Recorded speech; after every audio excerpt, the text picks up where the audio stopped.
Bienvenidos, como siempre, es un placer saludar a nuestra audiencia a este nuevo episodio de Justicia en Yucatán, un programa de divulgación del Tribunal Superior de Justicia del Estado. Como se sabe, las normas y leyes de nuestro país tienen la finalidad de regular y armonizar las relaciones sociales y, por supuesto, estas se van modificando de acuerdo a cómo evoluciona la sociedad misma y conforme se presentan los diversos desafíos y situaciones que se hace necesario delimitar. Para hablar sobre esto y sobre las reformas constitucionales, agradezco la participación en este programa del licenciado René Ramírez Benítez, que como usted sabe es un colaborador asiduo de esta transmisión a través de la publicación de diversas opiniones sobre temas que impactan a la impartición de justicia y la vida pública. Estimado René, te saludamos con mucho gusto. Buenas tardes, estimado Mauricio. Muchísimas gracias por la invitación y sobre todo, antes de iniciar, me gustaría también pues felicitarte por este gran trabajo que realizas tú y también el Poder Judicial del Estado. Me parece que este tipo de espacios son muy necesarios en el ámbito jurídico y sobre todo me parece que tú has sido una gran parte de esta nueva forma de comunicar lo jurídico y por lo tanto también no nada más agradecerte, sino también felicitarte. Muchísimas gracias, amigo. Lo hacemos con mucho gusto, con el propósito de acercar los temas de la impartición de justicia para la ciudadanía. En la más reciente edición de Justicia en Yucatán, René nos deja un artículo sobre la inconstitucionalidad de las reformas constitucionales. Y a propósito de ello, abundaremos en este espacio sobre su contenido. René, antes de entrar en materia, ¿podrías, por favor, explicarnos cuál es la naturaleza de una constitución? Claro que sí, y de hecho, justamente el título de esta colaboración lo que incitaba era realmente una provocación al debate, ¿no? Uno pensará reformas constitucionales inconstitucionales, eso es una aberración jurídica, ¿no? Pero me parece que incluso tú comienzas con una pregunta muy importante. ¿Qué es una constitución? Y nosotros siempre señalamos que la constitución, o parece que ser que esa constitución es un librote, ¿no? Un librote de oro que está ahí arriba en una pendiente jurídica. Pero lo más importante es reconocer y determinar qué es justamente una constitución. La versión más tradicional y dogmática nos ha señalado que una constitución pues es un acuerdo de reglas de convivencia, ¿no? Es decir, que es como una especie de pacto social, político, por supuesto, que integra no nada más un catálogo de derechos, sino también pues establece y organiza las instituciones y a la sociedad y cómo ésta va a regir un determinado lugar o un determinado país. Esa es como la definición dogmática por excelencia. Sin embargo, también hay que señalar que una constitución deviene pues de una tradición liberal en la cual pues bueno, se establecen los mecanismos de tutela de derechos, de la protección de los derechos y también lo que deviene incluso del constitucionalismo norteamericano, los check and balances, ¿no? Estos mecanismos de limitaciones de los excesos del poder, por supuesto que también son parte y un reflejo mismo de una constitución. Y por supuesto, y algo que yo siempre comento en cualquier espacio o clase, una constitución es no nada más un documento jurídico de carácter o de una superioridad jerárquica. Una constitución es el reflejo de un sentir de una sociedad. Por ejemplo, si una sociedad señala que para esa sociedad es muy importante la educación, cuando esa sociedad lo exige, se inserta en la constitución, porque entonces se vuelve, en ese sentido, un valor muy importante o primigenio para una sociedad. En ese sentido, me parece que también es importante retomar justamente lo que en 1862 Ferdinand Lasalle o Ferdinand Lassalle señala, y de manera muy poética, ¿no? Nos dice, una constitución debe entenderse como una fuente primaria en la que se deriva todo el arte y la sabiduría constitucional, sentando en ese concepto que se desprende de él momentáneamente y sin esfuerzo alguno. En ese sentido, Ferdinand Lassalle nos dice que una constitución no solamente son los preceptos jurídicos, es el sentir popular y es lo que una sociedad en un momento determinado consideró tan importante como para insertarlo en uno de sus máximos documentos jurídicos y hasta políticos. En este sentido, René, comentaste que una constitución es el reflejo de la conformación de una sociedad, del sentir popular. Por ello, quisiera preguntarte, Se tienen algunos instrumentos que tienen la misión de preservar precisamente el orden constitucional, conocidos como mecanismos de control constitucional. ¿Podrías decirnos cuáles son, en qué consisten? Claro, me parece que acabas de realizar esta pregunta de una manera excelente. Como bien señalaba con anterioridad, pues si decimos entonces que la máxima expresión social, popular y hasta política se plasma en una constitución, pues entonces no solamente tiene que estar ahí nuestra constitución muy bonita en su redacción, sino también tiene que hacerse valer o hacer que esta redacción normativa tenga vigencia. Y para esto justamente existen estos mecanismos de control constitucional. Estos mecanismos jurídicos nos garantizan que justamente se preserve esa regularidad constitucional con la cual, pues bueno, vamos a defender la Constitución misma cuando existan actos de autoridad o incluso actos del Estado que sean contrarios a la Constitución misma. Y esto no nos debe extrañar. Justamente un Estado democrático lo que siempre va a intentar salvaguardar es justamente esto, que los actos de todos los órganos del Estado se contraigan a lo que señala a la Constitución. Y pues por supuesto, en un sistema de pesos y contrapesos, un mecanismo de control constitucional nos ayuda a garantizar de manera democrática y jurídica y que todos los miembros inherentes al Estado, pues bueno, exista un control público de sus actos. Pues bueno, creo que de manera general podemos señalar que existen a nivel federal, por así decirlo, en nuestra Constitución Política de los Estados Unidos Mexicanos, existen en el orden jurisdiccional diversos mecanismos. El primero de ellos, el juicio de amparo. Segundo, las acciones de inconstitucionalidad. Tercero, las controversias constitucionales. Y por supuesto, algo que omiten muchos académicos y litigantes, el juicio para la protección de los derechos político-electorales y el juicio de revisión constitucional electoral.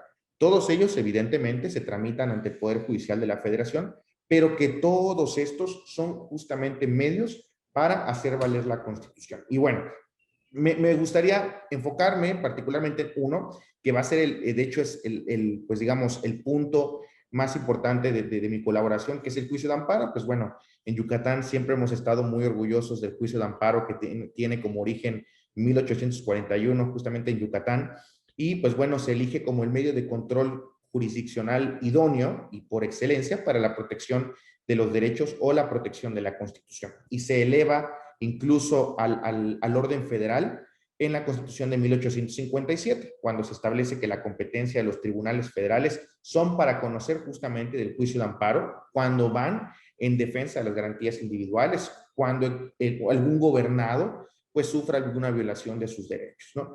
En el texto original de la Constitución de febrero de 1917, pues se preservan las disposiciones de amparo de la Constitución del 57, y ahí es cuando incorporamos pues las reglas procesales constitucionales de la tramitación del juicio de amparo. Pero ¿por qué justamente me estoy enfocando a este mecanismo de control? Porque es el, digamos, el más común. Es el que cuando una persona siente que algún acto de autoridad o incluso algún acto de un particular con efectos de acto de autoridad presuma que violó sus derechos, acuden justamente a la protección de la justicia federal. Pero tampoco podemos omitir que a nivel estatal, Yucatán también tiene mecanismos de control constitucional. Sin embargo, en este momento me voy a enfocar a lo que es al nivel pues federal, ¿no? También pues hay que reconocer que, por ejemplo, algo muy importante, vean qué tan relevante es la función del Poder Judicial, que el Poder Judicial, dentro de esa legitimidad democrática, si percibe que algún acto de autoridad violenta la Constitución, lo puede dejar sin efectos. Esto no es poca cosa. Realmente estamos hablando que la función jurisdiccional, la función que tiene un Poder Judicial, es de tan alta investidura que mantiene a raya a los demás poderes y los demás actos que cometan cuando perciba y se acredite alguna violación a la Constitución.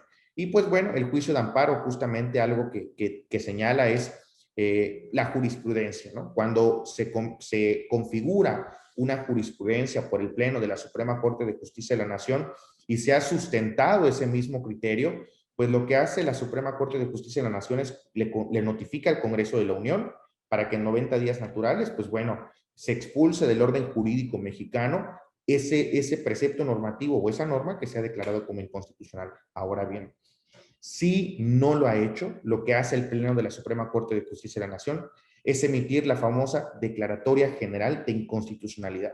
La más reciente que hemos vivido, pues fue una relativa a el consumo de un estupefaciente muy conocido, y es cuando se emite la Declaratoria General de Inconstitucionalidad. Y esto, pues bueno, tiene efectos generales y establece una entrada en vigor y las condiciones en las que se dicta. Pero vean qué tan importantes son estos mecanismos, como en este ejemplo, que cuando existe una situación, una norma o un acto que es declarado inconstitucional, pues tiene tal vigor y tal fortaleza que puede expulsar del orden normativo o declarar un acto como contrario a la Constitución. Y me parece que eso no puede pasar desapercibido.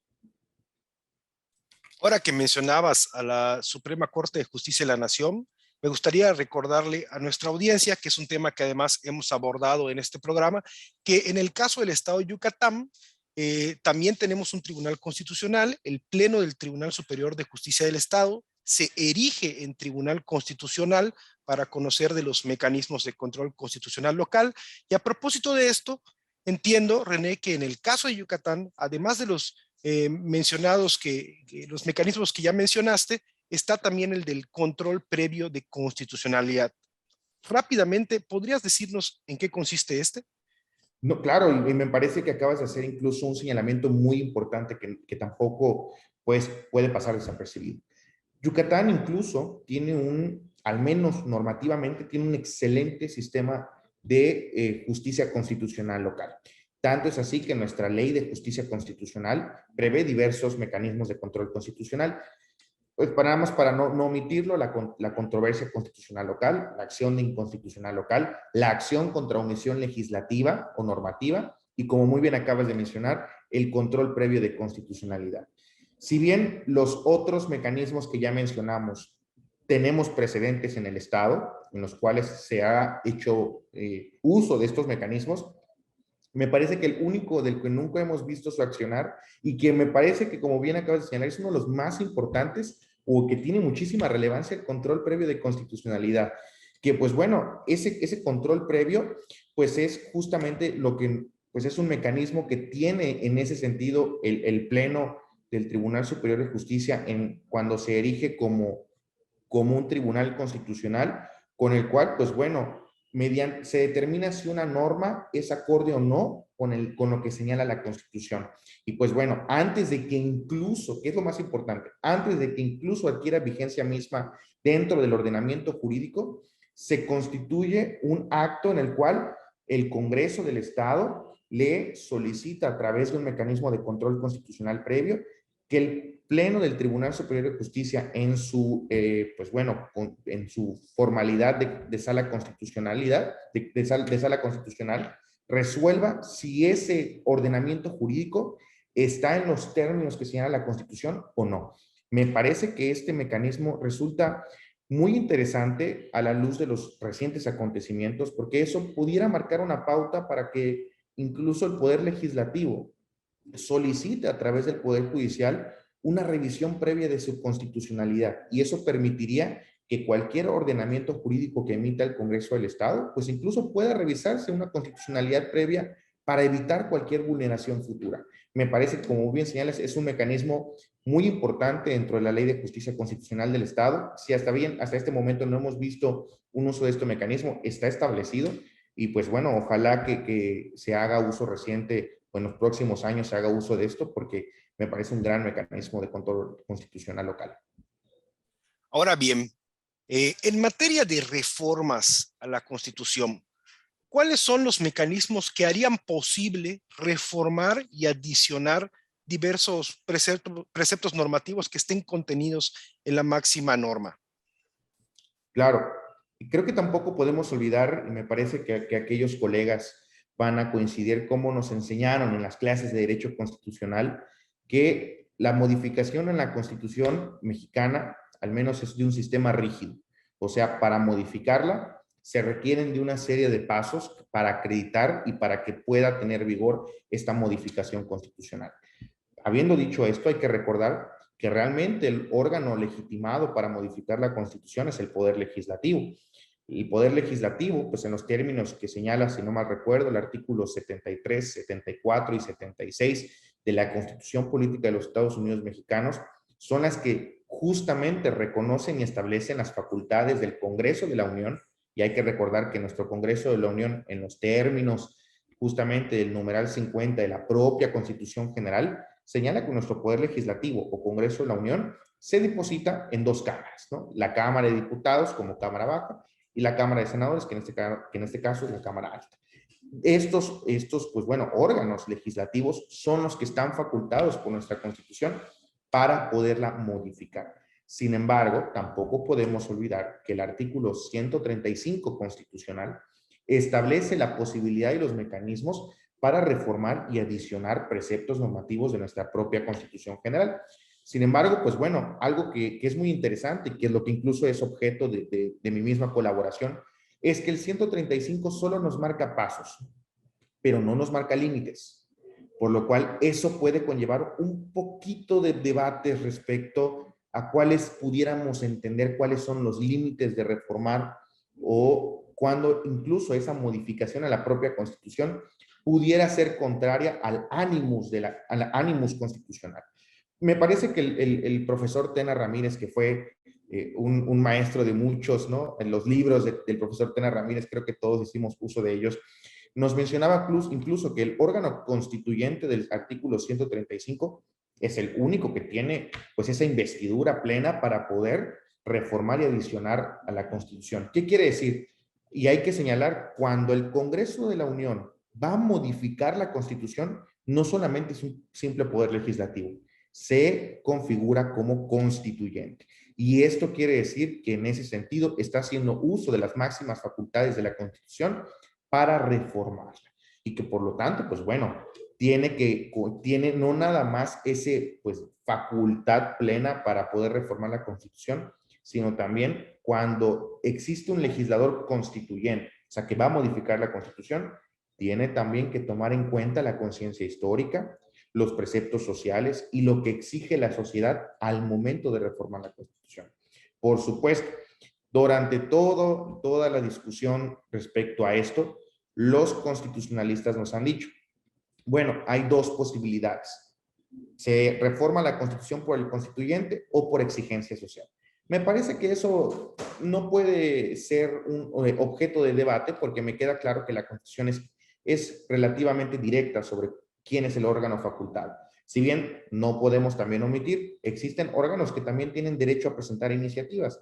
Tanto es así que el Poder Ejecutivo Federal puede presentar iniciativas en la materia, ¿no? También pero que van a llevar a cabo un proceso legislativo, que es, pues bueno, justamente en esos, digamos, ya requisitos constitucionales que ya mencionaba, además de que no solamente el Congreso por una votación calificada lo pueda aprobar, sino también necesita la aprobación de los congresos locales, el tema de lo que se está modificando a nivel constitucional, por lo cual me parece que es incluso, a pesar de los requisitos que la Constitución señala, me parece que hay que tampoco podemos omitir que la Constitución Política de los Estados Unidos Mexicanos es una de las más modificadas del mundo y me parece que los requisitos que actualmente señala pues no son suficientes para hacer que sea un sistema rígido. Tanto es así que la Constitución me parece, no me acuerdo no me acuerdo el académico que hizo el conteo de los decretos, ya vamos para 2000 modificaciones, ¿no? Y si lo vemos en otras latitudes, en otras constituciones, bueno, Estados Unidos 13 nada más, ¿no? Entonces, nos deja ver que pues, el sistema rígido no está tan rígido que digamos, ¿no? Entonces, me parece que es una crítica que tenemos que señalar y, por supuesto, pues el procedimiento que la Constitución ya señala. Finalmente, apreciado René, me llama la atención algo que comentaste sobre las modificaciones que pudieran ser contrarias al ánimo constitucional. ¿Es posible que una reforma introducida a la Constitución sea susceptible de ser atacada de inconstitucionalidad? Claro, me parece que tu pregunta es muy, muy importante, que incluso es objeto mismo de mi contribución. Claro, los caracteres no le hacen justicia al enorme debate. ¿Qué puede contestar cualquiera, incluso hasta yo en la materia? Te va a decir no. Ningún artículo constitucional o modificación constitucional puede ser contraria a la Constitución. Claro, nos suena lógico. Sin embargo, tenemos que ponernos a ser más analíticos, más abiertos sobre esta posibilidad. En años recientes, me parece que hay dos temas que son incluso gran ejemplo de esto. Primero, el tema de la seguridad pública. Lo hemos visto con recientes reformas en esa materia. Y pues me parece que ahí en el tema de las competencias, quién se hace cargo y todo eso, nos dejan ver el tema pues de que pudiera haber que una reforma a la Constitución pues no respeta la misma Constitución. Y segundo, pues el tema de justamente una figura jurídica del derecho penal llamada el arraigo, ¿no? O incluso recientemente el tema de la prisión preventiva oficiosa, ¿no? que ha sido objeto de muchísimo debate, incluso a nivel del máximo tribunal constitucional del país, el tema de la prisión preventiva oficiosa está siendo de un gran debate. Esas tres figuras nos dejan ver que es posible que alguna cuestión en la Constitución sea contraria, no solamente a la Constitución, que es lo que yo quiero señalar. Una reforma a la Constitución, si bien no puede ser inconstitucional, sí puede ser inconvencional. ¿Qué quiere decir? Contrario a los tratados internacionales en la materia. Y justamente una de las metodologías que yo utilizo para esto, para analizar esto, es el famoso derecho metapositivo, ¿no? Esta nueva corriente que están haciendo a raíz justamente de los tratados internacionales. Y nos dice, bueno, el derecho metapositivo nos dice que el ejercicio de control constitucional por órganos jurisdiccionales, pues tienen, si bien tienen el monopolio de la decisión y de la determinación, pues, y también ese monopolio, ¿cómo lo resuelven? Lo resuelven utilizando un documento llamado Constitución. O sea, sus decisiones no son por un criterio nada más, sino también por lo que dice la propia Constitución. Y en ese sentido, pues bueno, se convierte en un carácter metapositivo de la norma constitucional. Sin embargo, hay que entender que una Constitución no solamente, como mencionábamos desde el inicio, no solamente es el texto escrito, también está el texto no escrito o por añadidura, el no positivo en ese sentido, que en ese caso, pues bueno, son ordenamientos jurídicos superiores, que si bien no estamos hablando de la Constitución misma, el derecho metapositivo, cuando habla de este derecho no escrito, hace referencia a documentos jurídicos como son los tratados, pactos o normas de carácter internacional. Y me parece que ahí es donde está lo más importante. La Suprema Corte de Justicia de la Nación ha debatido el tema sobre las constituciones locales. Y ahí sí que nos vamos a apartar un poquito del tema de tu pregunta inicial. Las constituciones locales, además de que existe la soberanía de las entidades federativas, sí tienen una limitante. Y justamente la Suprema Corte de Justicia de la Nación, me parece que en tres acciones de inconstitucionalidad, la 47 diagonal 2006, y sus acumuladas, la 39 diagonal 2006 y sus acumuladas, y la 41 diagonal 2006 y sus acumuladas. En esas tres acciones de inconstitucionalidad, la Corte determinó que las constituciones locales, al reformarse o al establecer algo, no podían solo ser señaladas de que si era inconstitucional o no. Cuando se modificaba una constitución local, tiene límites. Y esos límites son material, formal y competencialmente a lo que señala la Constitución Política de los Estados Unidos Mexicanos. En ese sentido, los congresos locales no pudieran entonces modificar la Constitución de manera contraria a lo que señala la Constitución General y que incluso una Constitución local puede ser sujeta a un control constitucional de un sistema suprajurisdiccional como es la Suprema Corte de Justicia de la Nación. En ese sentido, pues bueno, la Corte y bajo digamos, ya está estableciendo esta serie de criterios jurisdiccionales, está evaluando si las reformas constitucionales, cuando se deriva de una violación al procedimiento legislativo, pudiera ser incompatible o no con la Constitución. Tanto es así que el recurso de reclamación 09 diagonal 2016, pues bueno, advierte que una violación al proceso legislativo de una reforma constitucional pudiera ser o pudiera dar procedencia a alguna acción de inconstitucionalidad.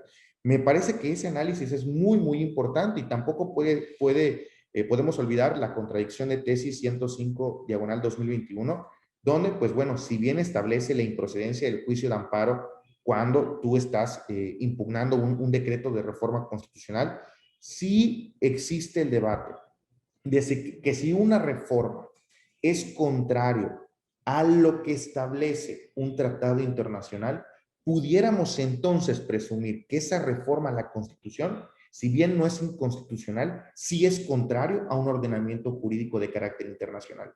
Y no hay que olvidar que los estados estamos obligados a que ese, digamos, derecho interno no contravenga de manera directa, salvo que haya alguna disposición, como por ejemplo que un estado haya dicho, es que ese artículo no me aplica, a menos que exista esto. Si no le existe, tú tienes una obligación con hacer que se cumpla el tratado internacional. Por lo tanto, hay que sostener la jerarquía de preceptos constitucionales y en ese caso, pues bueno, podemos analizar una posible inconvencionalidad. En hechos recientes existe el debate sobre si la prisión preventiva oficiosa es inconvencional o no. Y me parece que esa discusión va a ser muy, muy importante para determinar si alguna modificación a la Constitución puede ser o no contrario a un tratado internacional o incluso hasta el ánimo mismo constitucional. Me parece que es un debate muy, muy interesante, muy importante. Estamos en un contexto jurídico y político que creo que este tipo de discusiones deben darse y por lo tanto me parece maravilloso que se haya abierto este espacio y te agradezco nuevamente que se haya podido dar esta discusión. Pues como siempre, apreciado René, es un placer para nosotros que nos hayas acompañado. El licenciado René Ramírez Benítez es académico, profesor universitario, abogado postulante y asesor legislativo. Y como siempre, de verdad, René, muy agradecidos porque nos hayas ayudado con este importante tema, con este interesante tema. No olvide que puede encontrar este y todos los episodios de Justicia en Yucatán en Spotify y en YouTube como Justicia en Yucatán Radio y también a través del canal del Tribunal Superior de Justicia de Yucatán. Gracias, René. Hasta la próxima.